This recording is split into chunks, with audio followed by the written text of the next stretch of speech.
아버지, 정말 저희가 포스트 코로나 시대에 메타버스 이 시대에 너무나 복잡하고 너무나 정신이 없습니다. 하나님, 이럴 때일수록 우리가 근본으로 돌아갈 수 있게 하여 주시옵소서.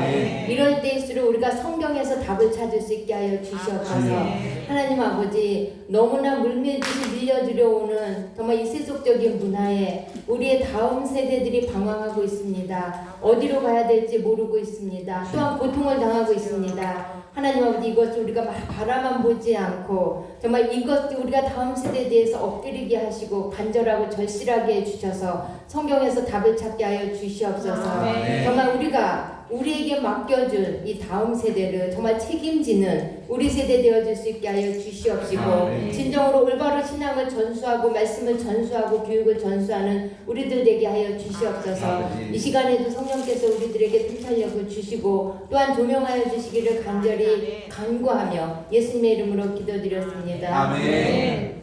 원래 태필린이 한 12강 정도를 해야 되는데 저희가 격주로 수업을 하고 있고 그러다 보니까 열심히 하려고 해도 한 학기에 5강, 6강 하기가 힘든 것 같아요. 그래서 지난주에도 한 3, 4강까지 밖에 못했고 이번 주에도 지난주까지가 7강 해서 오늘이 8강을 해야 되는데 우리가 다다음 주에는 오후 수업이 없고 그 수원성 투어를 하기 때문에 오늘이 마지막 수업이 될 것 같아요. 그래서 오늘 그냥 태필린에 대해서 좀 가지고 있는 의문점, 어떤 그 대략적인 거 이런 거를 그냥 정리를 해서 이번 학기 태필린 강의를 마무리하는 것이 좋을 것 같아요.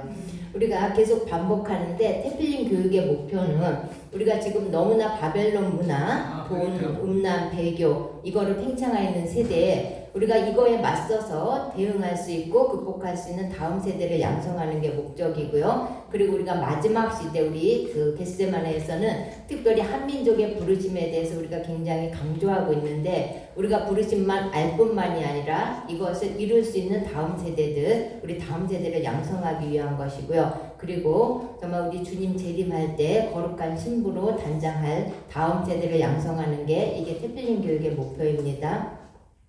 근데 우리가 태필린 교육에 대해서 일반적으로 이런 의문을 가지고 있어요. 제가 일단 의문 제시를 해볼게요.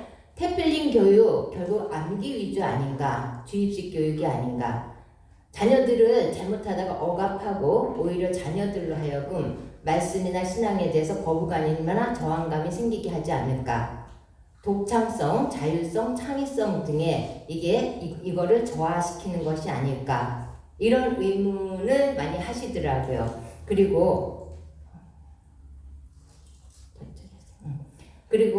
제가 어느 대안학교하고 그 교육기관에서 굉장히 우리나라에서 아주 그냥 가장 크게 그 대안학교 하고 있는 기독교 교육 하고 있는 그 대표가 이런 질문을 하더라고요. 자기가 태필린에 관한 그 한국에 나와 있는 책을 다 읽어봤다. 근데 거부 반응이 생기더라. 결국 우리 아이들을 너무 억압하게 되지 않을까. 그리고 아이들이 어렸을 때부터 이렇게 많은 분량의 성경을 암송해야 되는 거에 대해서 자기는 아이들이 저항할 것 같다. 그래서 자기네는 이렇게는 안 시키겠다. 이렇게 하는 얘기를 들었어요.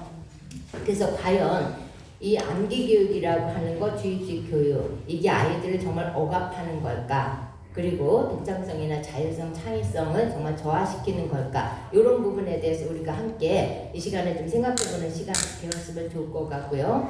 그 다음에 우리가 태필린 교육했을 적에는 아이들을 일정 기간 동안 좀 세속적인 거랑 분리를 시키고 세속적인 거랑 분리를 시켜서 분리를 시키는 교육인데 그러다 보니까 저희만 해도 이제 산골에 들어가 있는데 이런 제안을 많이 해요. 아이들이 사회성이 저하되지 않을까. 아이들은 동료들끼리 막 뛰어놀고 그 속에서 어울리고 해야 되는데 그 아이들만 따로 분리돼서 그냥 하루 종일 이 성경 속에서만 살면 이 아이들이 사회성이 저하되지 않을까. 이렇게 생각하시는 분들이 많아요. 그래서 정말 그렇게 되는 것일까. 이 부분하고 또 하나는 태필린 교육 그거 유대인들 교육 아닌가. 그거는 유대인들만의 독특한 교육인데 그거를 왜 우리 아이들한테 시켜야 될까? 그리고 우리가 꼭 그렇게 해야 될까? 이런 부분에 대한 의문점이 많이 있죠. 예, 이런 부분에 대해서 오늘 이거를 좀 풀어갔으면 좋을 것 같아요.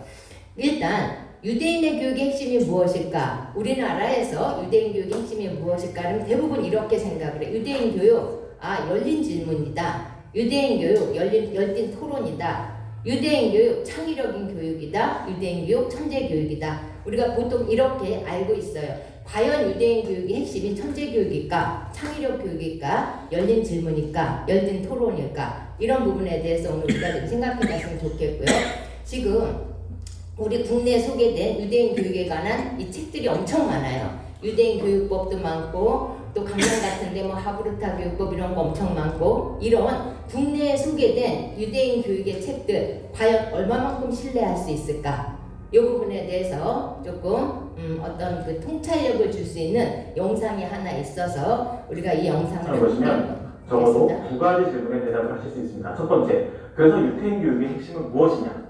토론, 창의력 이렇게 생각하시면 이 영상 끝까지 봐주세요. 두 번째, 우리 시중에 나와 있는 유태인 교육 관련 책을 얼마만큼 신뢰할 수 있을까? 자, 이 두 가지 질문에 대답을 하실 수 있으실 겁니다. 재밌게 보세요. 안녕하세요. 에디아빠 브루스입니다. 오늘은 어디서 들은 책 이야기가 아니고요. 제가 실제로 유학 생활을 하면서 보고 들은 이야기를 나누도록 하겠습니다. 재밌게 봐주세요. 저는 캐나다 토론토에 있는 대학교를 졸업을 했습니다. 특이한 점이 있으면 저희 학교는 유태인이 세운 대학교였어요. 크리스천 할리데이, 기독교 명절 있잖아요. 예를 들면 황탄절, 부활절 이런 명절을 기념하지 않고요. 유태인 달력을 따르다 보니까 유태인 명절 때 쉬었어요. 저희는 되게 특이하게 쉬었어요. 일요일에 시험 날짜가 잡힐 때도 있었어요. 저는 원래 평소에 유태인에 대해서 굉장히 존경을 했어요. 공부 잘하고 뭔가 잘 먹고 잘 사는 것 같잖아요. 그래서 도대체 이들의 삶의 비밀은 무엇인가 이런 거에 대해서 굉장히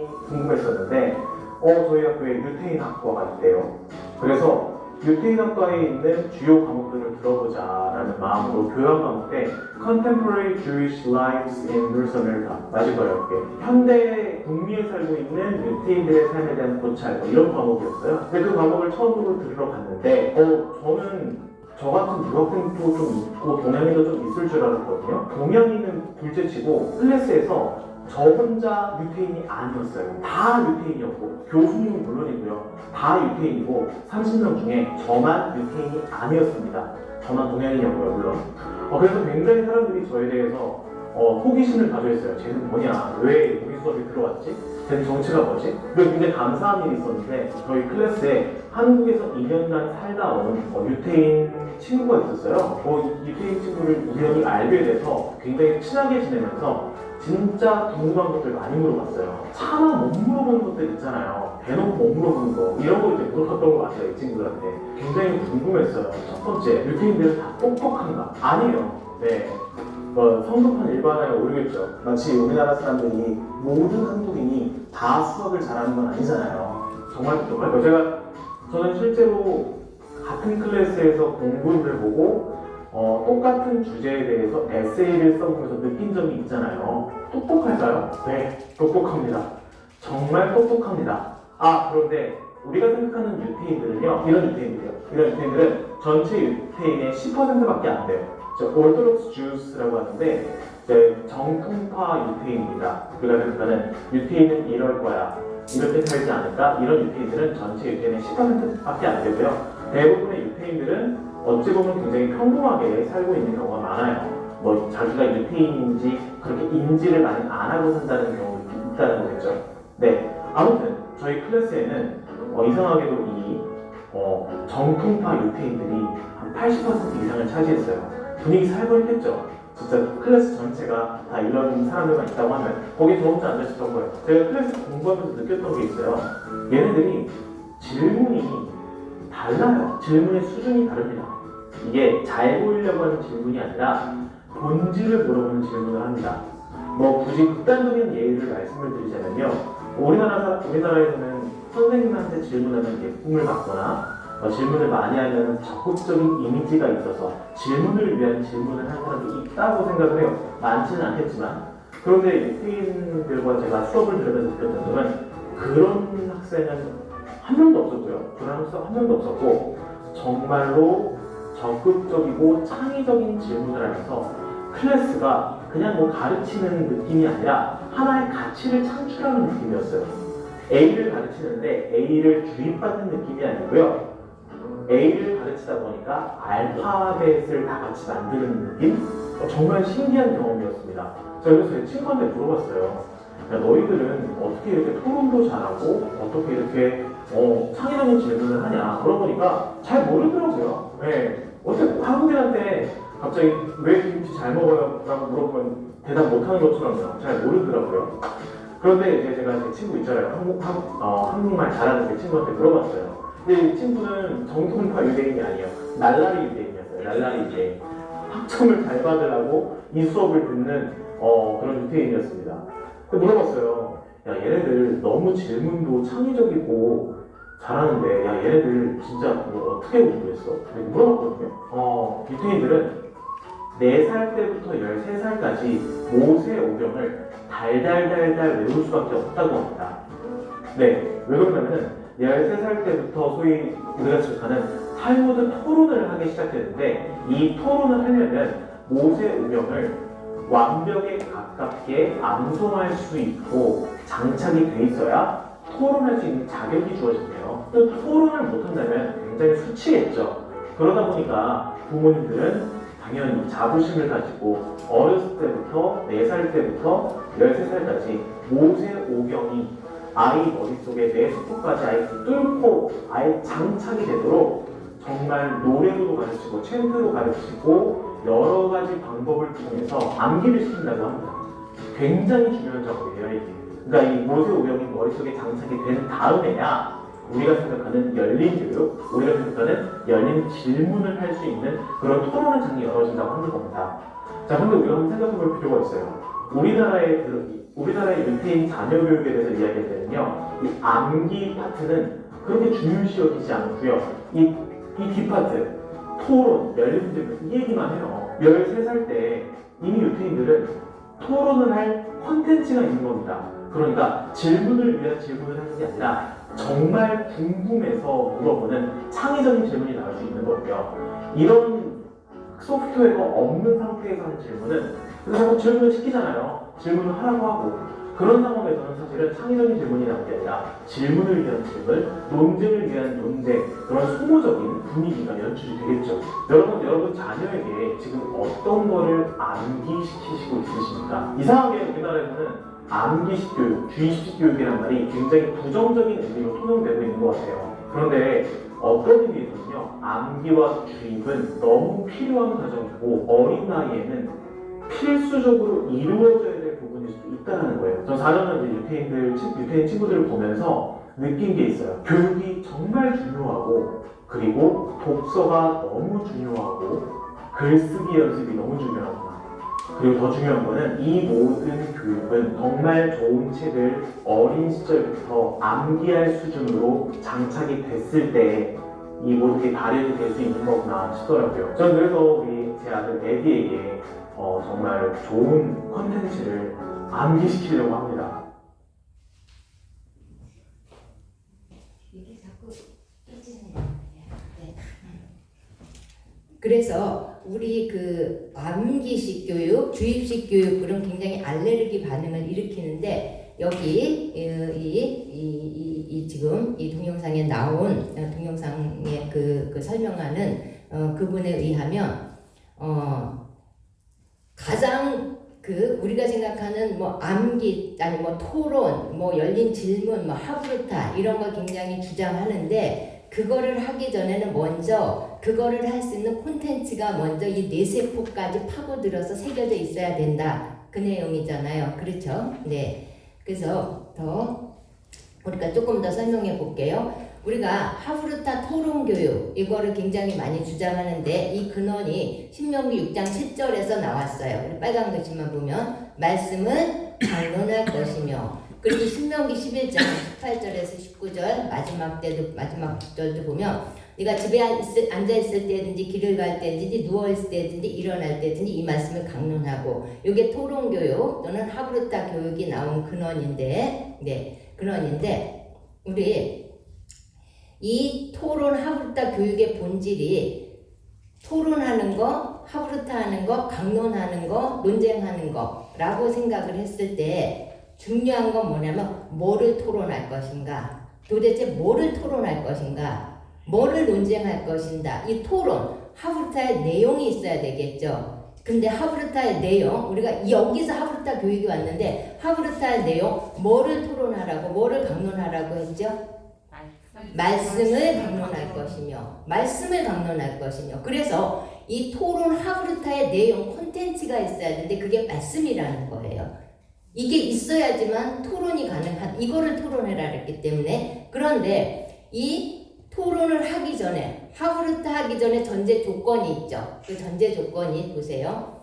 내가 네게 명하는 이 말씀을 너는 마음에 새기고. 그러니까 토론하기 전에 뭐가 선제 조건이다? 말씀을 마음에 새기고. 그 다음 여기 신명기 11절 말씀에도 너희는 나의 이 말을 너희 마음과 뜻에 두고, 다른 말로 하면 새기고거든요. 그래서 하브르타, 토론의 그 내용이 무엇인가, 이게 중요하고, 또 그 토론하기 위해서 그럼 전제 조건은 뭐냐면 말씀이 새겨져야지 된다. 말씀이 마음에 새겨져야 된다. 말씀을 마음에 새기는 거, 우리가 이걸 테플린이라 그러겠죠. 요거를 잘 이해해 줬으면 좋겠어요. 네, 그래서 이 토론이라고 하는 거는 뭐냐 하면, 하브르타라고 하는 건 뭐냐면 이 나의 뇌 세포 모든 세포에 새겨져 있는 그 말씀을 토론하는 거, 이게 하브르타의 본질이라는 거, 요거를 조금 이해했으면 좋을 것 같아요. 그 다음에 우리 그 하브르타 했을 때, 요 하브르타라는 의미가 우리는 토론으로 많이 알고 있는데, 요 하브르타가 문자적인 의미로는 토론이라는 의미가 아니라 우정, 친구, 동료, 이런 의미예요. 그러니까 그 하브르타는, 그런데 이게 어떤 친구냐면 너와 나는 영원히 함께 우정을 나누는 친구. 너와 나는 너의 성공을 위해서는 반드시 내가 있어야 되고 나의 성공을 위해서는 너가 있어야 되는, 우리가 맺어진 우정은 절대 떨어질 수 없이 우리는 영원한 짝. 이게 하브르타예요. 근데 우리 아이들도 묻고 하브르타가 이거라니까 너무 좋아하더라고요. 어머, 우리는 하브르타야. 싸우다가도 우리는 하브르타요. 그래, 우리는 하브르타야. 그러면서 너무너무 좋아요. 근데 저도 하브르타가 이런 의미구나 했을 때 너무 좋더라고요. 이게 영원히 함께 한다는 친구, 영원히 함께 한다는 우정. 그런데 내가 너와 나랑 영원히 함께 하는 친구고 너와 나랑 영원한 우정이기 때문에 무슨 얘기냐면, 그래서 나는 너를 위해서 네가 하는 모든 얘기를 나는 잘 듣고, 네가 하는 얘기를 모두 잘 듣고, 혹시 너가 하는 중에 너가 모르는 게 있으면 나는 그 부분에 대해서 내 정성과 성의를 다해서 그 부분을 너한테 알려주고 설득을 시켜줘야 되고, 또 너는 나의 얘기를 경청을 해서 내가 잘못 알고 있거나 나한테 부족한 부분이 있으면 너는 너와 나가 우정이고 친구이기 때문에 이거를 잘 설득시켜줘야 돼. 그래서 토론이란 말이 나온 거예요. 우리가 일반적으로 우리 논쟁합시다, 토론합시다, 그러면서 막 이런 의미가 전혀 아니라는 거.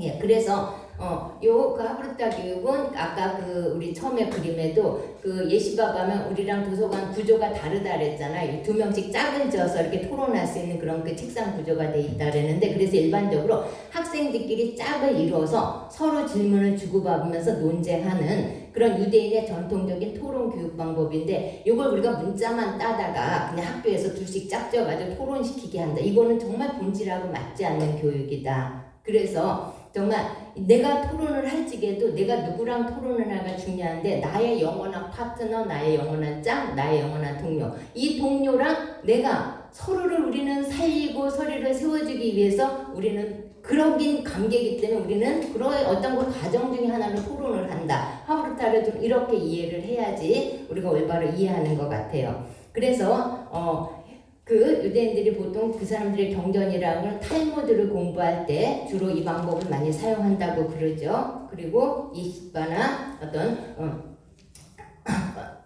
코레레스의 어떤 주류 학습법이라고 하는데, 그런데 여기 보면 하브르타는 가장 먼저 이 하브르타를 근데 하기 위해서는 뭐가? 토라가 암송되어서 몸에 체현화가 되어 있을 때 가능한 것이 하브르타다. 요거를 잃어버리면 안 될 것 같아요. 그러니까 무조건 아무거나 토론하는 거, 그게 아니라 정말 토라가 완전히 말씀이 새겨진 상태에서 몸에 이게 체현이 된 상태에서 그때 가능한 것이다. 우리는 요 선제 조건을 빼먹고 많은 그 유대인 교육책들이 우리한테 많이 나와 있는데, 거기서 가장 중요한 핵심 요거는 빼뜨려 놓고 무슨 열린 질문 위주로 하는 거다. 유대인은 질문을 많이 하는데 너도 질문을 뭐 알아야지 질문을 하지. 그런데 걔네들은 토론을 많이 해. 너네도 제발 토론 좀 해. 막 이렇게 이거야말로 더 주입식이 돼버리는데 그런 교육이 절대 아니라는 거. 그래서 얘네들한테 이런 말이 있어요.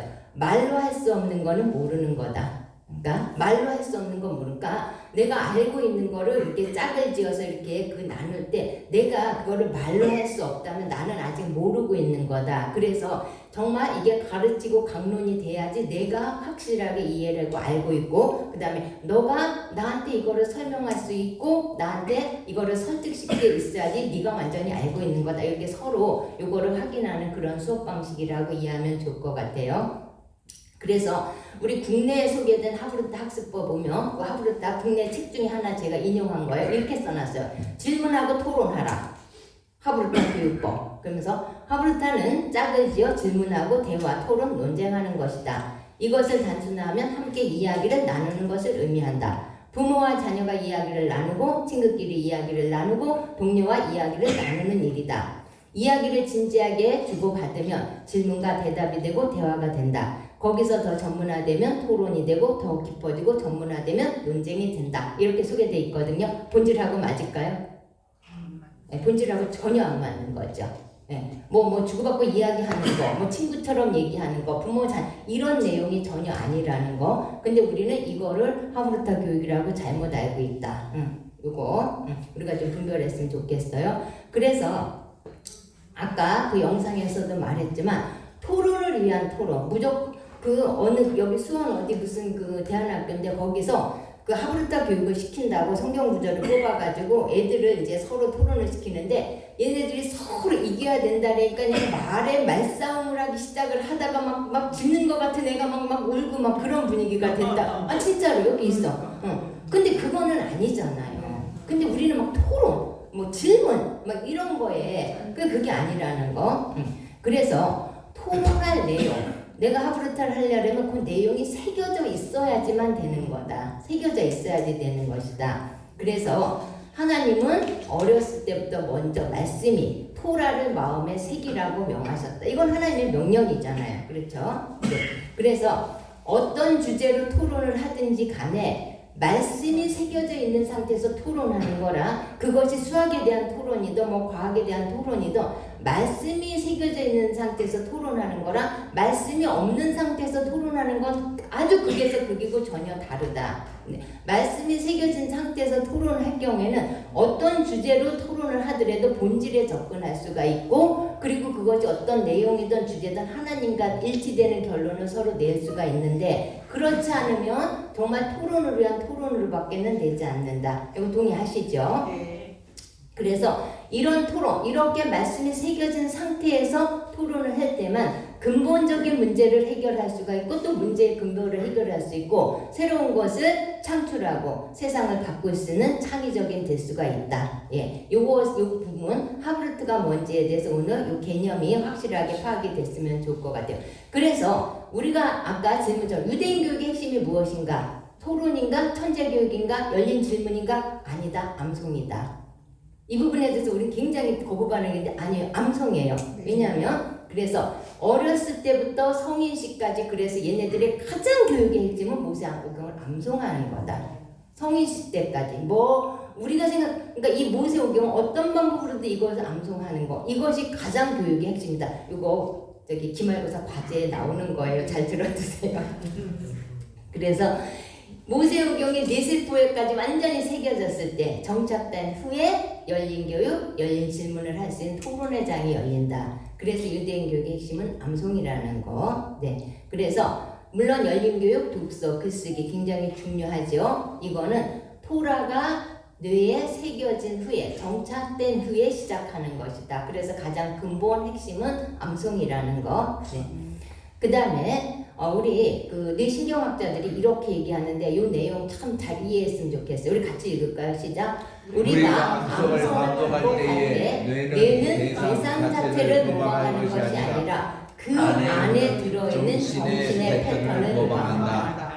우리는 암기에 대해서 거부 반응을 일으켜서 그거 뭐 다다다다 하는 게 그게 무슨 소용이 있어요 하는데 이 암송을 할 때 뇌는 그 암송하는 그 글귀를 그거를 모방하는 게 아니라 그 안에 들어있는 흘러있는 어떤 정신 어떤 그 속에 담겨져 있는 그거를 모방하는 것이다. 요거는 뇌신경학자들이 한 얘기예요. 네, 그래서 그 유대인들이 이렇게 믿고 있다래요. 세상의 모든 진리나 발명은 이미 하나님이 다 만들어 놓은 건데. 그때 사람 썼다. 네? 저 그때 사람 나왔었다. 아, 하나님 때문에. 하느님이라서 하느님만 나왔다고. 유대인들은 그렇게.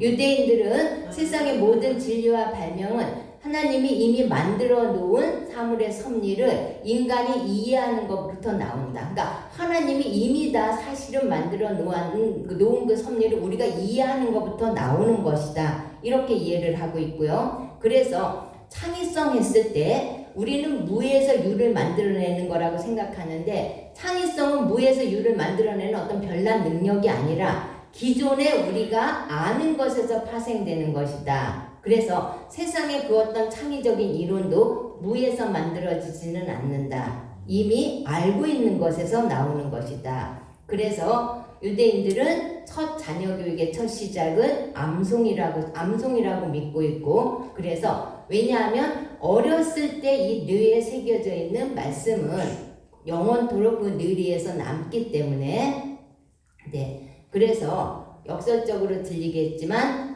무조건 암송하는 것 같은, 무조건 외우는 것 같은 이 암송이 창의성의 산실이라는 그 현대 이론은 암송이 창의성의 산실이다. 이런 이론이 있어요. 네.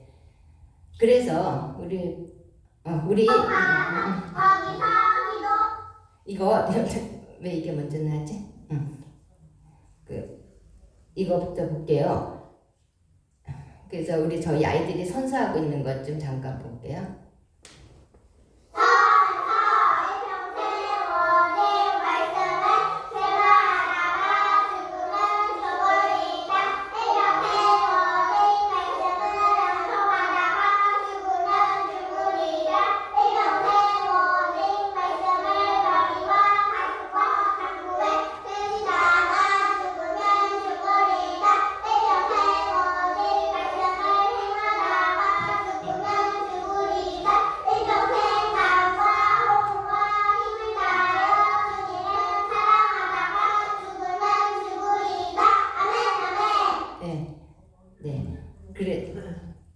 그리고 요게 우리 아이들이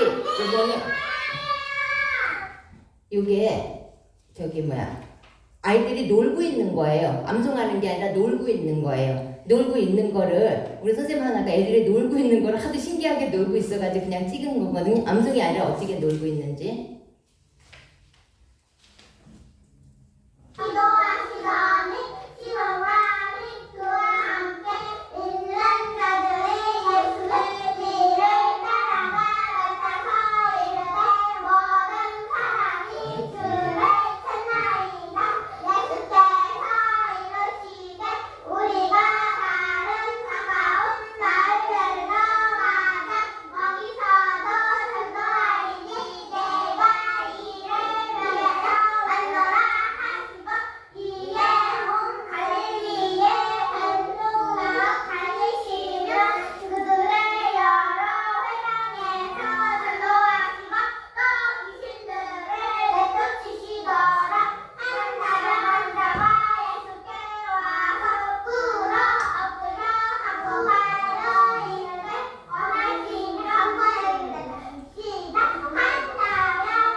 지겨워 보이지 않죠? 애들이 엉망져 있는 것 같지 않죠? 네, 노는 모습이에요.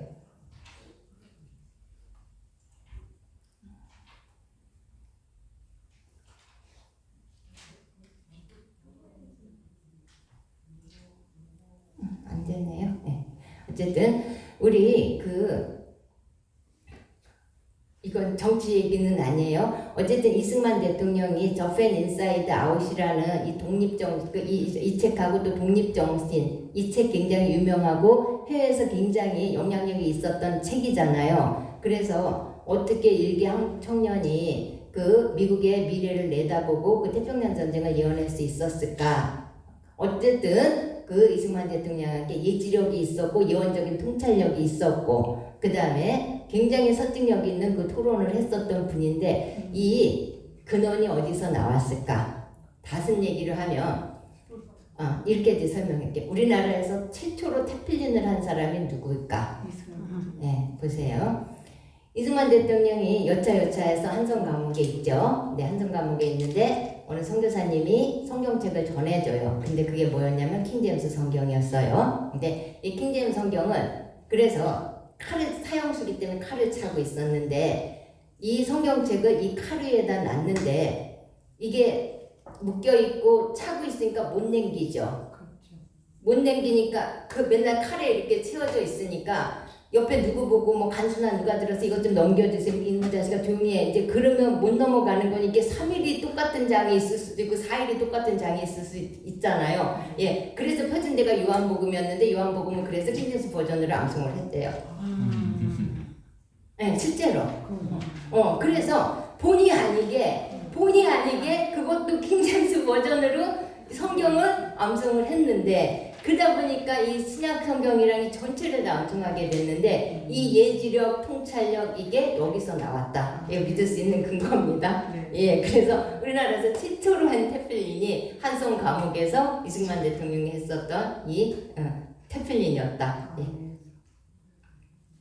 우리가 왜 암송을 해야 되는가? 이 하나님의 모략이라는 그 달라스 윌라스가 쓴 이 책에 보면 이런 말이 나와요. 같이 읽어볼까요? 시작. 성경 암송이 경건의 시간보다 더 중요하다. 이런 좋은 생각들로 우리의 생각이 가득 차서 언제고 묵상할 수 있게 되면 우리의 삶 전체가 경건의 시간이 되기 때문이다. 예, 무슨 얘기냐면 우리 한국에서는 큐티가 너무 많이 들어왔는데 그게 안 중요하다는 게 아니라 그보다 더 본질적인 거는 성경 암송이다. 왜냐하면 이게 나한테 새겨져 있을 땐 언제 어디서든지 간에 이게 삶 자체에서 묵상이 되어지기 때문에 그래서 더 중요한데 우리가 너무 이제 큐티 쪽으로 가 있죠. 그 다음에 그 뇌 하나님의 설계와 비밀 이 책에 이런 말이 있어요. 같이 읽을까요? 시작. 사랑과 기쁨, 소망의 에너지가 충만한 하나님의 말씀을 묵상하게 되면 뇌에서 불안과 두려움 등을 관장하는 경보 중추인 편도체가 현저히 안정을 찾게 되고 집중력, 사고력, 판단력, 문제 해결 능력을 관장하는 전두 피질은 활성화되어 결국 두려움이나 비관적인 생각이 떠나고 건강한 사고와 판단을 유발하게 된다. 네.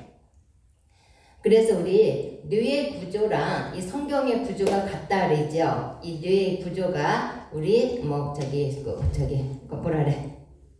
운의 잔해. 그래서 이게 그 짝을 이루고 있고 이렇게 대조를 이루고 있는데 성경의 구조가 보면 그 예수 그리스도를 중심으로 이렇게 이 키아진 구조를 아래서 이렇게 짝을 이루고 있죠. 그래서 우리도 보면 이 성경 뭐 오늘 이것과 자세히는 못하지만 이게 키아진 구조로다가 서로 짝을 이루고 있는데 이 성경의 이 구조랑 뇌의 구조가 같기 때문에 사실 우리가 안에서 그렇지 우리의 모든 뇌는 아인슈타인 뇌만 그런 게 아니라 다 천재적인 뇌로 하나님이 창조를 하셨는데 단지 그 뇌가 활성화가 되지 않고 개발이 안 돼서 되는 것 뿐인데 이 뇌가 활성화되기 위해서는 성경을 암송할 때 이 뇌가 활성화가 되기 때문에 제절로 천재가 되는 것이다. 왜 성경의 구조가 뇌의 구조와 같기 때문에 이 성경을 암송할 때 이 뇌가 활성화가 되고 뇌가 원래의 기능을 되찾기 때문에 그래서 뇌의 구조랑 성경의 구조가 같다는 거 그거 이해하시면 되겠고요. 그 다음에 우리가 말씀을 먹는다 이런 표현 많이 하죠. 우리 계시록 10장 9절에서 10절 말씀 같이 볼까요? 시작. 내가 천사에게 나아가 작은 두루마리를 달라 한즉 천사가 이르되 갖다 먹어버리라. 내 배에는 쓰나 내 입에는 물같이 달리라 하거늘 내가 천사의 손에서 작은 두루마리를 갖다 먹어버리니 내 입에는 꿀같이 하나 먹은 후에 내 배에서는 쓰게 되더라. 우리가 이 작은 책을 먹어버리라고 했었을 때 먹는 데니까 그냥 뭐 종이를 씹어 먹는 건가 했을 때 이 음식은 우리가 반복해서 씹어서 삼키죠. 음식을 먹을 때 우리가 반복해서 씹어서 삼키는데 이 말씀을 먹는다 했을 때 이게 우리의 그 의미로는 잘 전달이 안 되는데 이 히브리식 사고에서 말씀을 먹어라 했을 때 이 말은 뭐냐 입에서 음식을 반복해서 읊조려서 음식은 삼키지만 말씀은 내뱉는 거 요거를 말씀을 먹는다고 그런다. 예, 그러니까 반복해서 읊조려서 밖으로 내뱉는 거 음식은 씹어서 안으로 삼키는 거 말씀을 먹으라 했을 적에는 이게 반복해서 읊조려서 내뱉으라는 그런 의미라는 거. 네. 그래서 말씀을 먹다 다시 하면 히브리 개념에서 말씀이 먹다라는 의미는 한마디로 암송하라는 의미다. 암송하라는 의미라는 거. 네. 그래서 우리가 이 원래 테필린이 테필라에서 왔는데 이 암송의 내당 무조건 뭐 쭝얼쭝얼 되는 게 암송이 아니라 처음에는 하가라래죠. 작은 소리로 계속해서 반복하는 거. 그럼 두 번째는 이제 읊조림 시아우라래죠. 그 다음에는 그 읊조림 말씀을 가지고 자기도 모르게 찬양이 나오고 기도가 나오고 그 다음에 나중에 가서 송축까지 하게 되는데 요게 그 소가 그 이제 처음에 이제 풀을 뜯어 먹으면 무조건 처음부터 씹는 게 아니라 이제 어느 정도 씹어가지고 20방으로 넘기면 그것을 또 심어가지고 또 30방으로 넘기고 거기서 또 더해서 이제 40방으로 넘기면 파란 풀이 입에 들어가는데 나올 때는 하얀 우유가 나오는 것식으로 우리가 말씀은 그 먹는 단계도 이거하고 똑같다. 그래서 계속 반복할 때 처음에는 그냥 묵상의 단계지만 계속해서 씹을 때는 마치 그 이신방으로 소의 위로 간 것처럼 이 읊조리게 되고 더 하다가 보면 정말 기도 찬양이 나오게 되고 송축하게 되는 요게 암송의 4단계라는 거. 네. 그 다음에 보세요. 우리 이슬람 그 가짜인데 걔네들이 1500년 동안 어떻게 저게 지속돼 있을까? 앞으로 없어질까? 이 이슬람이 1500년 동안 지속되어 온 그 이유는 뭐냐면 이 사람들은 하루에 5번씩 온 마을이 해당해서 들려오는 얘는 뭐 억지로 들려주잖아요. 마을에서. 그러니까 들려오는 코란을 할 수 없이 들어야 돼. 그리고 듣고 암송해야 돼. 그것이 18억의 무슬림이 탄생하게 된 비결이다. 굉장한 힘이다. 그래서 심지어 그 이슬람에서 가장 최고로 그 최고의 대학이 아라자르 대학이라 그러는데 거기 그 시험 전형에 있어서 가장 그 전형의 그 기본이 뭐냐면 코란 전체 6660절을 암송하는가. 이것이 그 입학 전형이라는 거. 우리도 이런 학교 좀 있었으면. 불교 2500년을 유지했었던 이유. 그 쟤네들 뭐 하는 거 했는데 안 없어져요. 정말 안 없어지고 힘이 있어요. 왜냐하면 이들은 새벽에 일어나 불경을 암송하는 것으로 하루를 시작하고 자기 전에 불경을 암송하는 것으로 마무리하는데 굉장한 힘이다. 이게 굉장한 힘이라는 거고요. 그 다음에 힌두교 3000년이 넘게 지금 그 없어질 것 같은데도 지금까지 유지되고 있는 거. 힌두교도 기본적인 전통이 암송이라고 그래요. 이 암송을 통해서 그 우리로 말하면 예배죠. 제전을 인도하고 또 이게 발전해서 경전이 됐다고 그래요. 이게 그 힌두교가 3000년을 지속할 수 있는 비밀의 역사라고 합니다. 몰몬교 정말 이단이잖아요. 그런데도 몰몬교의 특징 경전을 매일 암송한다. 그래서 그 몰몬교의 교리가 세뇌가 돼서 정말 세뇌가 될 정도로 그래서 중독이 되게 하는 거. 예. 그다음 공산주의 그거 왜 예전에 우리가 그 남매 선교를 갔는데 거기 그렇게 물어보더라고요. 그거 틀렸는데 걔네들 왜 아직도 그렇게 있느냐고. 그래서 제가 그랬어. Do you know brainwashing? 그랬더니 그러더라고요. 정말 이 이론을 세뇌시키잖아요. 새기잖아요. 이 새긴다는 게 굉장히 능력이고 힘이 되는 거고 이거 무시 못하는 거다. 그래서 이 공산주의 이렇게 하고 있다는 거겠죠. 근데 왜 그러냐면 우리 뇌는 가짜와 진짜를 구별하지 않고 새겨진 것을 무조건 진짜로 믿는다고 그래요. 그 김일성, 김정일이 그 뭐 진짜야. 근데 걔는 진짜로 믿어. 근데 왜 그러냐면 뇌는 저게 가짜 진짜 이거를 구별하는 게 아니라 나한테 새겨진 거 이게 진짜구나라고 믿는다. 그래서 가짜가 세워지면 그게 진짜로 믿는다. 그러니까 이단이 가능하고 공산주의가 가능하고 다른 종교들이 가능한 거다. 이게 암송의 능력이라는 거예요. 그래서 옳고 그른 게 중요한 게 아니라 뭐를 얼만큼 반복해서 많이 새겨져 있느냐, 그게 그 사람의 힘이 된다는 거. 이게 암송의 능력이라는 거겠죠. 그래서 보세요. 거짓 종교도 어렸을 때부터 경전을 그렇게까지 암송을 시키는데, 그래서 자신의 종교가 가짜인데도 불구하고 진짜로 착각해서 지금까지 오는 거. 이거 역사적으로 보증됐잖아요. 그렇죠?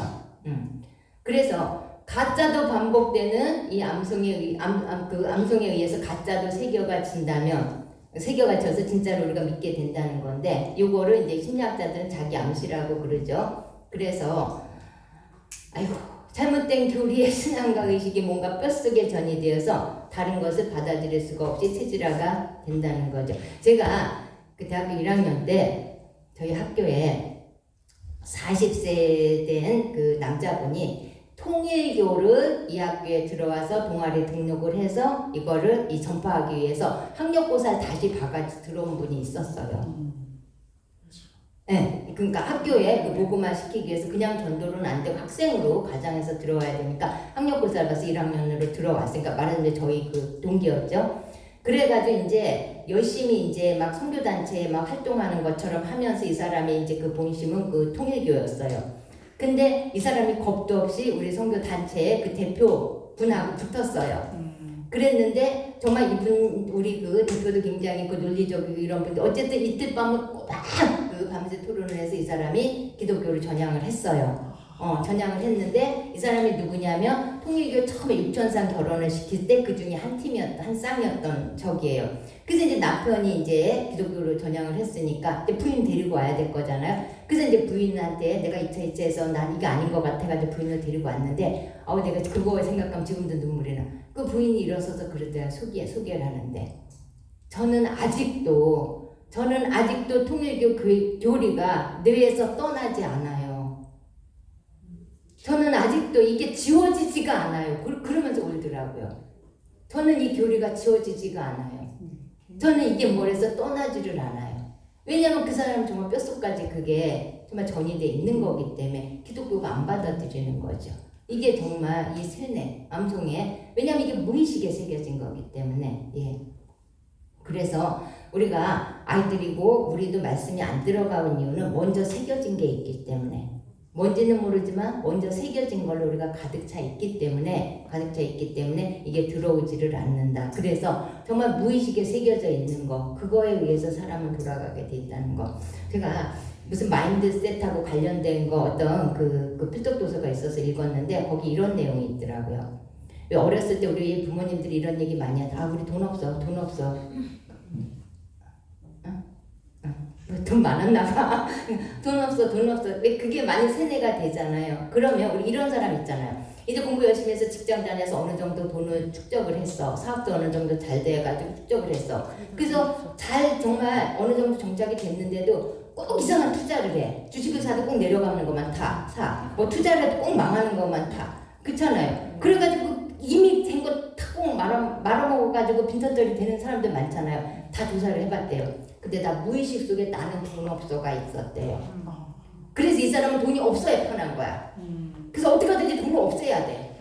돈이 있으면 물론 의식으로 그러는 건 아니죠. 의식적으로 그러는 건 아닌데 그 무의식에 돈 없어가 새겨졌기 때문에 이 사람은 돈이 없어야 편한 거야. 그러니까 돈이 있으면 어떻게 하든지 그걸 없애야 돼. 그러니까 꼭 떨어지는 주식만 사게 되고 꼭 망하는 투자만 하게 되고, 그래서 그렇게 된대요.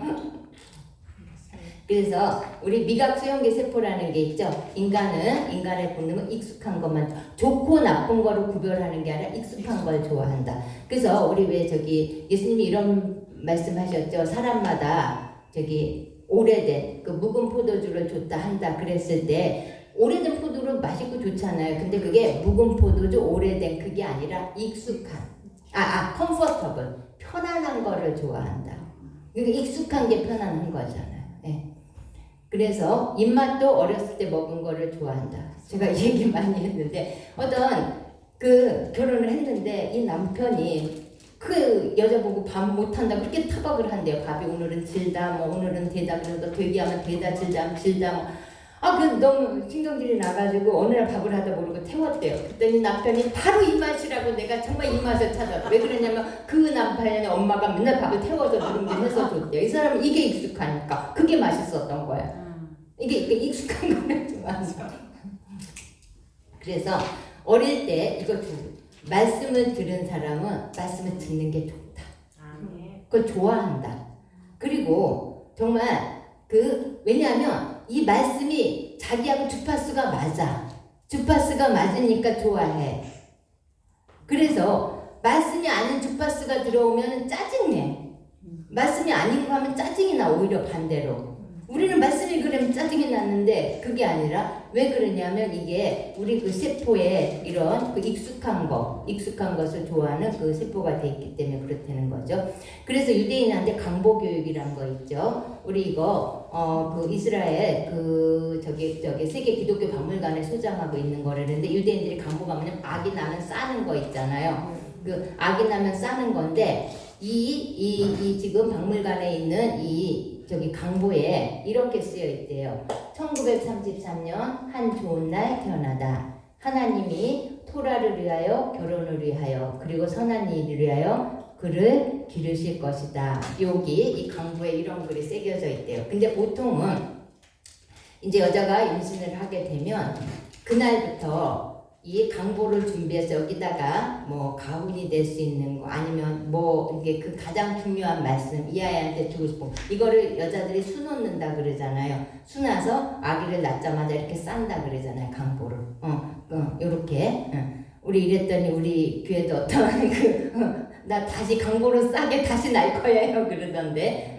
그래서 근데 요즘은 이렇게 팔더라고요. 강보도 이게 말씀이 새겨져 있어가지고 이렇게 팔던데 어쨌든 이게 강보 교육이고 그 다음에 이 강보를 싸는 이유가 1차적인 이유는 물론 추위나 이런 걸로부터 아이를 세균으로부터 보호해서 막기 위한 거기 때문에 싸는 거기도 하지만 세상에 그 진짜 이유는 그러니까 이 아이가 태어나서 세상에 어떤 게 이 아이한테 들어가기 전에 말씀으로 이 아이를 싼다. 말씀으로 싸서 이 아이를 보호해야 되겠다는 어떤 영적인 목적. 네.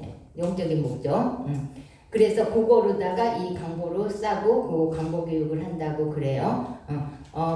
물론 그 유대인들은 그 사단이 원을 뚫지 못한다는 어떤 그런 그 사고 방식이 있어서 우리가 자꾸 아이들을 이렇게 둘러싸게 되고 그리고 이제 그 결혼식에서 이제 신랑을 둘러싸는 관습이 있는데 이게 이런 데서 관습이 왔다라는 거고 그 다음에 요거는 졸릴까봐 제가 그 유대인은 목욕시키는 법이 있죠. 엄마가 아이 목욕시킬 때 참고로 하세요. 네, 보세요. 같이 읽을게요. 이제 그리고 내가 내 자식이라 해서 이리 와 내가 막 씻겨줄게 그러지 않고 항상 목욕시키기 전에 엄마가 너를 씻겨줘도 될까? 그리고 동의를 먼저 구한다고 그래요. 왜냐하면 아이가 엄마라고 할지라도 자기 몸에 함부로 손을 대지 않게 자기가 얼마나 소중한지 이거를 새겨지기로 해서 정말 청년이 될 때까지 자기 몸을 아무도 함부로 만져서는 안 되고 정말 소중하게 다루는 걸 새겨주기 위해서 엄마라 할지라도 내가 너 목욕시켜줘도 될까? 이 동의를 구하고 씻는다고 그래요. 좋은 거 같죠? 네. 할머니라고 그냥 막 때렸다가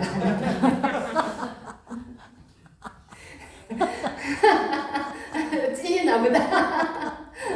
얼굴을 씻어주면서 같이 할까요? 시작. 하나님 우리 아이의 얼굴은 하늘을 바라보며 하늘의 소망을 갖고 자라게 하소서. 입안을 씻어주면서 하나님 우리 아이의 입에서 나오는 모든 말은 축복의 말이 되게 하소서.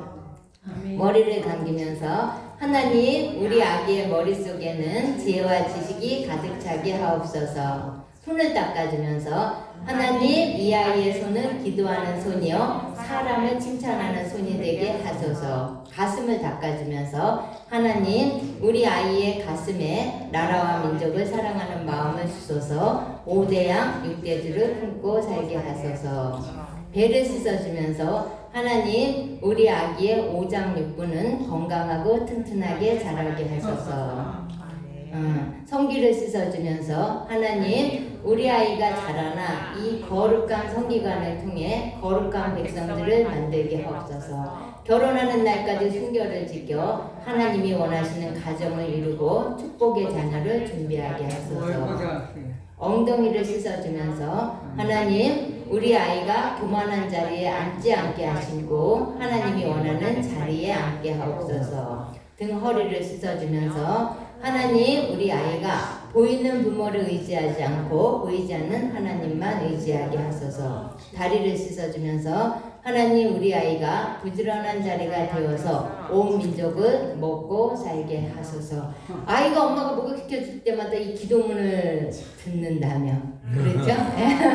그래서 저희는 우리 아이들 이제 제가 이제 저녁에 시간이 있을 때 꼭 되도록 제가 씻겨요. 우리 그 학교 와 있는 아이들. 그러면 제가 뭐 어떤 데는 급하게 씻느라고 이제 그 등을 빼놓고 하면 부모님 의지하지 않고 하나님 의지하게 이거 빼뜨렸어요. 드네가 알아요. 이거 빨리 더 해주세요. 그리고 중간에 뭐 하나라도 빼뜨리면 드네가 더 기억을 하기 때문에 이거 빠졌다고 빨리 하라고. 어른도 이렇게 되겠네. 예. 그 다음에 우리 패자라 선언이라는 게 있어요. 이사야 59장 21절 말씀 할까요? 시작. 여호와께서 또 이르시되 내가 그들과 세운 나의 언약이 이러하니 곧 내 위에 있는 나의 영과 내 입에 둔 나의 말이 이제부터 영원토록 내 입에서와 내 후손의 입에서와 내 후손의 후손의 입에서 떠나지 아니하리라 하시니라 여호와의 말씀이니라. 요거를 페제라 선언문이라 그래요. 페는 그 입이라는 뜻이고 제라는 후손. 그러니까 그 후손의 입에서 떠나지 않게 하라는 그 얘기. 그러니까 말씀을 계속해서 후손에게 전수하라는 얘기겠죠. 입에서 입으로. 이걸 페제라 선언이라 그러는데, 네, 요거 중간고사의 아니 기말고사 내용입니다. 그래서 우리 정말 입에서 입으로, 입에서 네 후손의 입에서와 네 후손의 후손의 입에서 떠나지 않게 하라. 예, 이거의 그 대표적인 얘기가 네 입에 둔 나의 말이 이제부터 영원하도록 네 입에서와 네 후손의 입에서 후손의 입에서 떠나지 아니하리라 했을 때 우리가 그 예수님의 유월절 그 이스라엘들이 애굽에서 나와서 유월절 예식 그 하잖아요. 예, 그것이 다시 그 치유의 주님께서 마지막 그 겟세마네로 가기 전에 치유의 만찬을 하시고 이것이 또한 가정 식탁 예배가 됐고 그리고 거기서 또 이 테플린이 나왔다는 거 일종의 이거의 폐제를 선언 이게 이어지고 있다는 거 이거 참고를 해주시고요. 그 다음에 우리 토라하고 시편하고 이것도 이 폐제르랑 연결되는데 그 당시에는 토라 하나가 너무 비쌌기 때문에 그 회당에만 있었고 정말 평민들은 가지고 있을 수가 없었어요. 그렇죠? 그렇지만 우리가 입에서 이게 전해져야 되니까 저도 이걸 몰랐는데 혹시 성경책 있으면 그 시편 펴가지고 1편 앞에 뭐라고 돼 있는지 한번 보실래요? 시편 1편 1절 앞에 뭐라고 돼 있는지 아니 그 앞에 뭐라 있어요? 제1권 이렇게 있지 않아요? 네. 제1권이 창세기라는 뜻이에요. 모세오경의 창세기 1권. 그래서 시편 1편부터 41편까지는 창세기에 대한 생활 주석이다. 그래서 창세기를 못 읽을 경우에 그 시편을 읽고 읊조렸다. 그래서 시편 1편부터 40편을 짜고 짜면 결론은 창조와 사람에 대한 내용이다. 그죠? 그 다음에 출애굽기 시편 42편 위에 보세요. 뭐라고 되어 있나? 제2권이죠. 출애굽기 모세오경의 2권이라는 뜻이다. 네, 그래서 이거는 해방과 구속에 대한 내용. 그 다음에 73편 위에 제3권이죠. 레위기 모세오경의 3권이라는 내용. 성수와 예배. 그 다음에 민수기 90편 후에 당연히 제4권 이렇게 돼 있죠. 예, 민수기의 생활 주석이라는 거 방랑과 고난. 그 다음 신명기 우리 시편 107편 위에 보면 제5권 이렇게 돼 있어요. 그래서 시편이 그러니까 토라와 시편이 일종의 짝이다. 그래서 토라를 생활 주석으로 1권부터 5권까지 150편이 이 토라와 이 관계가 있다는 거, 요거를 조금 기억하시면 좋을 것 같아요. 그래서 우리는 선교했을 때 수평 선교만 지금까지 생각을 했는데 수직 선교도 굉장히 중요하다. 그러니까 내가 수평으로 선교하고 있는 건 이 같은 공간에 있는 사람들에게 선교를 하는 거지만 수직 선교라고 하는 거는 내 후손에게 이어지는 거. 이것도 굉장히 중요한 수직 성교이기 때문에 우리가 수평 성교만 해야 되는 게 수직 성교도 동시에 해야 된다. 그래서 좋은 책이 하나 있더라고요. 믿음의 세대들이라는 이 책에 이런 내용이 나와요. 같이 읽어볼까요? 그러니까 북한에서 3대째 신앙이 계승된 가정의 이야기. 그러니까 북한에서 3대로 신앙이 계승된 그 가정의 이야기를 다룬 책인데 그 당시에는 북한에 성경책이 없었기 때문에 할아버지는 어머니의 살아있는 성경책이 되었다.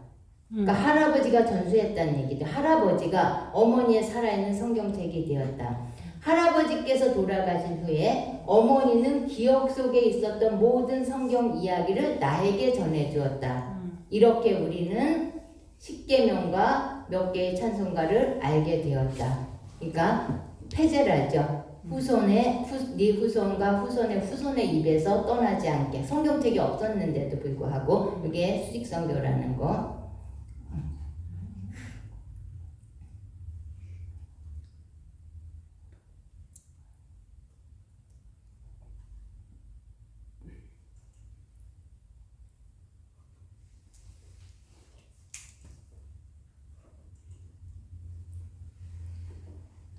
우리 요거는 그 좀 참고가 될 것 같아요. 우리 저기 그 이수경 집사님이랑 안녕하세요. 신명하는 영광입니다. 우리 첼레 저희 가정은 부모님들의 예수님을 얘기예요. 믿지 않아서 별이를 하나님 안에서 키우기가 쉽지 않았어요. 제가 특별히 교육에 대해서 배우게 되었지만 세상적인 가치 기준을 가진 아빠와의 그런 잦은 충돌로 인해서 때로는 지쳐서 포기하고 싶었어요. 그러던 어느 날 마태복음 1장을 암송하게 되었는데 라합이 오벳을 낳고 이 구절이 정말 저에게 큰 은혜로 다가왔습니다. 별이는 아빠가 예수님을 믿지 않고 할아버지 할머니의 기도가 있지도 않았고 엄마인 저도 죄가 많은데 이런 불신자 가정에서 태어난 우리 별이도 가능하겠구나 라는 믿음이 생기면서 본격적으로 태클링 교육을 시작했습니다. 우선 집안에서 텔레비전이나 장난감 등 말씀을 암송하는 데 있어서 방해가 되는 것들을 치우고 저 또한 친구들과의 쓸데없는 만남과 쇼핑 등 불필요한 일들을 모두 멈추게 되었고 오로지 별이와 말씀 암송에 몰두했습니다. 어느새 별이는 하루 종일 말씀을 읊조리며 말씀을 즐거워하는 아이로 자라고 있었습니다. 하지만 처음 가는 길이라 엄마로서의 한계를 느끼던 중 마침 저희 목사님께서 셀렘 아카데미를 오픈하신다는 말씀을 듣고 별이를 보내고 싶었어요. 하지만 별이 아빠는 분명히 반대할 것이기 때문에 엄두가 나지 않았고 기도하면서 조심스럽게 남편에게 별이를 보내고 싶다고 마음을 나누었습니다. 처음에는 별이 아빠가 화가 나서 말도 안 하고 밖으로 나갔는데 한참 뒤에 1시간 뒤인가 집에 다시 들어와서 별이를 보내라고 허락을 해주었어요. 고맙기도 하고 의아하기도 하고 왜 그랬을까 하고 이유를 물어보았더니 내가 어떻게 별이를 잘 키워내겠어. 목사님이 우리보다 나으실 거야. 잘 키워주실 거야. 라는 대답을 듣고 눈물이 정말 나서 많이 울었던 기억이 납니다. 물론 외동딸인 별이를 학교로 보내고 보고 싶고 외로울 때도 있지만 하루 종일 말씀을 읊조리며 이 아이가 즐거워하고 행복해하면서 말씀의 딸로 자라는 별이를 보는 것이 저희 부부에게는 큰 기쁨이 되었습니다. 우리 별이가 말씀이 새겨져서 마지막 때 복음을 전하는 산 증인이 되기를 기도하고 있습니다. 감사합니다. 잘했다. 안녕하세요. 김다일 아빠입니다. 누구에게나 처음 어렵듯이 저도 아빠가 된 순간부터 세상 문화가 만연한 이 세대에서 어떻게 아이를 양육해야 하는지 늘 깊은 고민이 있었어요. 특히 저는 어린 시절 아버지의 부재로 하나님께서 부여하신 아버지 역할을 보고 배우지 못했기에 더욱 어려움이 있었습니다. 그러던 중 교회를 통해 태필린에 대해 알게 되었고 교육을 받으면서 이것이 진정한 하나님의 방법이구나 느끼게 되었습니다. 음란하고 타락한 이 세상 속에서 아이를 지키고 하나님의 사랑으로 키워낼 수 있는 유일한 방법이라고 생각했고 가정에서 먼저 말씀 암송으로 양육하였습니다. 지금은 학교에 입학해서 아이와 떨어져서 지내게 되었는데요. 물론 보고 싶을 때도 있지만 하나님께서 우리 아이에게 가장 귀한 교육을 직접 시켜주고 계신다는 믿음이 있었기에 주님께 온전히 맡겼습니다. 또 이 교육을 통해 세상적인 가치관이 아닌 하나님의 말씀이 기준되어 생각하고 행동하며 하나님의 사람으로 성장하게 돼 우리 다이를 생각하면 보고 싶은 마음도 있게 될 수 있었습니다. 늘 함께 있지 못하지만 오히려 부자간에 사랑을 더 깊어지는 것 같습니다. 우리 가정을 특별히로 이끌으신 하나님께 감사드립니다. 안녕하세요. 장희나 아버지 장현길입니다. 저는 사실 20대 중반에 한 3년 정도 장교로 근무를 했고요. 그리고 20대 후반부터 지금까지 8년 동안 학원의 강사이자 원장으로서 수백 명의 학생들을 경험했습니다. 제 직업 특성상 굉장히 많은 다음 세대들을 모았는데요. 이게 10년 전과 다르고 전 20년 전과 다르다는 모습을 많이 봐요. 학생들 중에서 흡연하는 학생들이 반에서 절반에서 많으면 3분의 2까지 되는 걸 경험합니다. 음주에 대한 경험이 있는 친구들은 훨씬 더 많아요. 아이들이 너무 쉽게 많은 미디어를 통해서 온갖 매체들을 경험하고 온갖 안 좋은 것들을 경험을 하면서 선한 것보다 안 좋은 것들이 더 빨리 퍼지면서 그게 퍼지는 만큼 더 많이 공부해야 하고 더 많이 힘들어하는 것들을 옆에서 보고 있습니다. 단순히 공부를 잘하게 하는 것만으로는 답이 되지 않고 이런 아이들이 나중에 각자의 영역으로 갔을 때 얼만큼 행복할까, 또 얼만큼 선한 영향력을 미칠까라고 생각을 해보면 직업상으로도 고민이 많고 또 딸을 키우는 입장에서도 굉장히 고민이 많이 되는 것이 사실입니다. 그런데 이런 모든 것들에 대한 해결책은 말씀의 체질화라는 것들을 참 많이 경험하고 또 많이 그게 해결책이라고 생각을 합니다. 그래서 말이 쉽지 말씀으로 매일매일 살아간다는 거, 말씀 그 자체를 휘필리를 하고 그 말씀대로 좀 하나님을 경외하고 살아간다는 건 이론에 비해서 이런 교육의 환경 속에서는 거의 불가능에 가깝다는 생각들을 되게 많이 합니다. 그러는 도중에 우리 김자 목사님과 이종호 목사님께서 첼렘을 열고 태필린 중심의 교육, 그리고 말씀 중심의 교육, 말씀이 체질화될 수밖에 없는 커리큘럼과 그런 삶을 통해서 아이들을 지도한다는 얘기를 들었습니다. 정말 기쁘고 정말 설레었어요. 사실 제가 희나였으면 좋겠다고 생각이 들 정도로 완벽한 커리큘럼이라고 생각이 듭니다. 현재 공교육과 기존의 방식으로는 세계관의 측면에서나 아니면 실제 말씀을 접할 수 있는 그런 측면에서 어쩔 수 없이 빈 간극이 많을 수밖에 없는데 그런 상황 속에서 말씀 중심의 이러한 교육이 저는 유일한 대안이라고 생각을 하거든요. 근데 이런 대안을 만약에 끌고 가려면 그만큼 누군가가 엄청 후원하는 것도 아니고 또 되게 많은 희생이 필요하다고 생각을 해요. 아무리 하나님께서 뒷받침을 해주신다 하더라도요. 그만큼의 어떤 대가지불과 순종의 어떤 수고는 크다고 생각을 합니다. 이 모든 것들을 우리 목사님께서 감당해 주시면서 그렇게 다음 세대들에게 최고의 교육들, 말씀을 기반으로 한 교육들을 실천하는 것을 보면서 날마다 귀한 도전을 받고 또 희망을 품습니다. 이게 커리큘럼만 그런 게 아니라 신화의 어떤 변화되는 모습을 보면서 저 역시도 더 많은 확신을 갖고 있습니다. 신화가 말씀을 요한계시록, 요한복음, 마가복음을 외워가면서 스스로 말씀의 딸이 될 뿐만 아니라 아이의 태도, 아이의 언어 습관, 아이의 사고하는 모든 방식들이 얼마 되지도 않았는데 벌써 많은 열매들로 나타나고 있습니다. 아이에게 있었던 나름대로의 고집이나 어떤 태도적인 부분에 있어서도 어두웠던 부분들이 치유는 기본이고 건강하는 걸 넘어서 강건해지는 모습을 보면서 이 교육이 맞구나 라는 생각밖에 안 듭니다. 이것이 계속해서 이어져서 우리 희나가 끝까지 완주하기를 바라는 마음이 있고요. 감히 이거를 일기로서 동참한다는데 저 역시도 자부심이 있습니다. 그래서 아이들이 좋은 모델링이 되어서 이 시대의 유일한 대안은 하나님의 말씀밖에 없으며 말씀으로 길러진 자녀들이 얼마나 능력있고 얼마나 아름답고 또 얼마나 거룩한지를 세상의 빛으로 또 소금으로 보여지기를 굉장히 바라는 바입니다. 여기에 참여하게 해주신 것에 대해서 굉장히 감사하고요. 저 역시도 아버지로서 부끄럽지 않게 또 이 자리에서 최선을 다해서 또 말씀을 보며 살아가도록 하겠습니다. 감사합니다.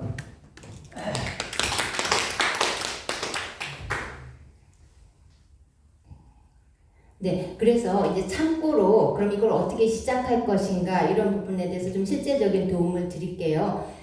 이거를 시작하기 위해서는 일단 분위기 조성이 중요한 것 같아요. 그래서 가장 먼저 만약 교회에서 이거를 적용하기를 원한다면 아이들보다 이 부모를 설득시켜서 부모들한테 이런 확신이 들게 하는 게 중요하기 때문에 저희는 먼저 이 부모 교육을 조금 실시했고요. 그리고 처음에는 애들이 안 해본 거기 때문에 좀 이 아이들한테도 접하기 위해서 암송 캠프를 저희 교회에서 하지 않고 암송 캠프 하는 데를 좀 보냈어요. 그랬을 때 아이들이 어떻게 바뀌게 되는지. 그리고 나서 교회 안에서 정말 이 태필린이 자연스러운 분위기가 되도록 교회 내에 이 분위기 조성을 했어요. 그래서 우리 교회 오면 뭐 총장님 많이 와보시면 어느 구석에서도 아이들이 어느 구석에 들어가 있는지 모르는데 보면은 다 이러고 있어요. 뛰고 놀고 있는 게 아니라 어느 구석에서든지 가서 보면 뭐 어떤 애는 시편을 하고 있고 잠언을 하고 있고 뭐를 하고 있고 이 말썽꾸러기도 누구든지 다 이렇게. 그래서 이렇게 말씀을 읊조리는 거 이게 당연한 거 이게 생활이구나 이렇게 사는구나 이런 분위기를 좀 교회에서 만들어주는 거 요게 조금 필요하다고 생각이 들고요. 그 다음에 가정에서는 중요한 게 이 거실을 도서관으로 만드는 작업. 이게 다혜린의 거실하고 별이네 집 거실인데 일단 TV 뭐 이런 거 전체 다 없애고 책 전체를 거실로 만들어놔서 성경책을 비롯한 신앙서적 이런 걸로 책을 완전히 이렇게 배치하게 돼서 집은 이런 것이구나, 가정은 이런 것이구나. 아이들이 어렸을 때부터 이게 그냥 이렇게 자연스럽게 이렇게 받아들여질 수 있도록 이 거실을 이 도서관으로 만드는 거. 이것도 아이들이 자연스럽게 태필린을 받아들일 수 있게 하는 그 분위기 조성이 굉장히 중요한 것 같아요. 아이는 열심히 암송하고 있는데 엄마가 테레비 6곡 보면서 그냥 침 개개 흘리고서는 있으면 실제로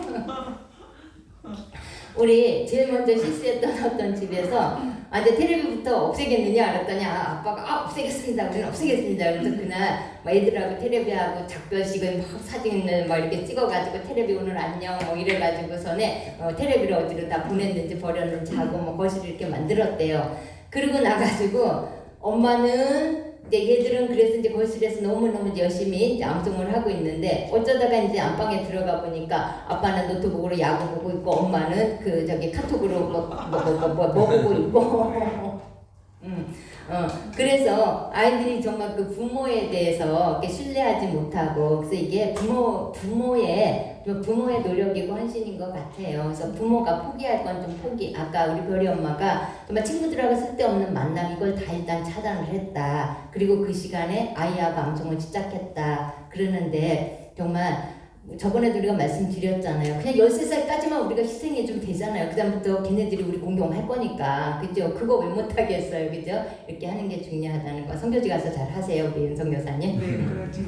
그리고 이제 교회 내에서 안 해요. 여러분들 이렇게 듣지만 그렇구나 하는데 감 다 잊어버려요. 이거를 적용하는 게 중요한데 그래서 태필린 단톡방을 만드는 게 좋더라고요. 우리 1학기 때는 아마 했어요. 우리 오사모님께서. 그래서 그날 암송해야 될 말씀을 이렇게 올려줘요. 이제 우리 며칠 해보자. 우리 하루에 한 구절은 그래도 애들한테 창피한테 해봐야 되지 않냐. 이렇게 올리고 나면 그 다음에 이제 자기가 했으면 했다고, 그죠? 뭐 완주 이렇게 올리는 거, 이렇게 하는 거 굉장히 중요해요. 그리고 좀 이렇게 이 단톡 이거 장이라려나 여기를 조금 이렇게 좀 끈질긴 사람을 조금 세워놔서. 저 집사님 오늘 안 올리면 나 잠 안 자요. 올릴 때까지 기다릴게요. 이제 처음엔 좀 이런 거 필요해요. 그래서 해다가 보면 여기서 막 간증도 쏟아져 나오고 체험도 쏟아져 나오고 그러면서 그 활성화되고 있거든요. 예, 그래서 이렇게 단톡방으로 처음에 시작을 하는 거 이렇게 한번 해보면 굉장히 좋다. 그래서 우리 여기 겟세마네에서도 하면 좋을 것 같아요. 이거 원하는 분들 우리 저기 방전도사 단톡장 해가지고 모아서 시작하면 돼. 이제 별방하게 해도 되고. 했던 적이 있었어요 한번. 그거를 다시 한 번 더 오픈을 시키면 되지 않을까. 네. 그래서 정말 이게 이 읊조린다는 거 이게 얼마나 우리가 힘이고 능력인지 모르기 때문에 그러는데 우리가 이렇게 적용해 나가기 시작하면 이제 그 다음에 이제 뭐 계시록의 요한 이게 통으로 되는 거고. 제가 오늘 영상 준비를 못했는데. 우리 애들은 이렇게 노는 거 보면 창가에 앉아서도 God made everything 막 이러고 하고 그거 보고 막 이게 막 이렇게 떠들고 돌아다녀요. 이렇게 노는 거예요. 그래서 지금 얼마나 그 요한복음하고 이거 영어로 암송을 잘하고 있는지 그래서 내가 NIV를 하자 그랬더니 자기네를 왜 무시하냐 킹제임스를 하겠다 그래가지고 킹제임스 버전으로 하고 있는데 가능하다는 거 그래서 좀 도전을 드리고 싶고요. 그래서 그러면 우리가 유대인도 아닌데 왜 우리 꼭 이렇게 양육해야 되는가 했을 때 우리 여기서도 많이 강조하죠. 우리 신명기 28장 1절 말씀 볼까요? 시작. 내가 내 하나님 여호와의 말씀을 삼가 듣고 내가 오늘 내게 명령하는 그의 모든 명령을 지켜 행하며 내 하나님 여호와께서 너를 세계 모든 민족 위에 뛰어나게 하실 것이다. 이걸 우리가 엘론 선언문이라 그러잖아요. 그러면 우리 유석근 목사님이나 성경님 통해서도 많이 듣는데 우리가 그러니까 노아가 셈을 낳고 셈이 아르박삭을 낳고 셀라를 낳고 아벨을 낳고 아벨에게서 벨렉하고 6단이 나뉘어서 6단이 한 민족의 조상이라는 거 우리 다 배웠잖아요. 그렇죠? 그렇다면 정말 이스라엘은 처음에 복음을 전하는 주자였다면 마지막 복음을 전하는 주로 한 민족을 택했다는 거 우리 이제 다 믿잖아요. 그렇죠? 근데 제절로 되는 게 아니라 우리가 세계 모든 민족이 뛰어난 민족이 돼야 되는데 그렇게 되기 위해서는 말씀을 삼가 듣고 내가 오늘 네게 명하는 말씀을 지켜 행하며 지켜 행하기 위해서는 새겨가 지켜 행하는 게 아니라 지켜 행해줘야 되는데 그러기 위해서는 내 세포에 내 무의식에 새겨져 있어서 그냥 무의식적으로 습관적으로 말씀으로 사가라지고 지켜져야 되는 거잖아요. 예, 그러기 위해서 유대인만 하는 게 아니라 우리가 해야지 된다. 다음 세대로 정말 민족적인 소명을 이루기 위해서는 예, 그래서 정말 이스라엘이 첫 번째 주자였다면 우리가 마지막 주자로서 우리가 반드시 테필린을 다음 세대를 체질화시키고 그리고 그대로 행해지게 해서 마지막 사명을 감당하는 마지막 주자들을 길러내야 되기 때문에 우리가 반드시 테필린을 해야 된다. 네. 네, 그래서 기말고사. 그 엘리야의 신령과 능력은 무엇인가? 왜 하나님께서 세례 요한을 엘리야의 신령과 능력으로 오게 했는가 했었죠. 네. 그 다음에 두 번째, 성경적인 관점에서 부모와 자녀와 가정의 정의를 내려보세요. 아이를 낳았으면 부모인가? 내가 낳았으니까 자식인가? 그거 아니라 그랬죠. 성경적인 관점에서. 그 다음에 유대교육의 핵심은 무엇인가 오늘 했죠. 하브루타의 교육의 본질은 무엇인지 설명해 보세요. 네. 4번, 페제라 선언. 우리가 지금 내 입에서와 내 후손의 입에서 내 후손의 입에서 떠나지 아니하리라. 또 페제라 선언에 대해서 논의해 보세요. 마지막으로 왜 다음 세대를 테필린 교육으로 꼭 양육해야 하는가 설명해 보세요. 네, 이렇게 해서 28일까지 그러니까 오늘 마지막 수업이시고요. 과제는 28일까지 내주시면 되고 나는 도저히 그때까지 시간이 안 되겠다. 그러면 12월에 하셔서 메일로 보내주시는 걸로 하고 강의 마치겠습니다. 감사합니다. 공지해 주시는 거죠? 이 과제 같은 톡방으로. 경우는? 그러면 톡으로 다시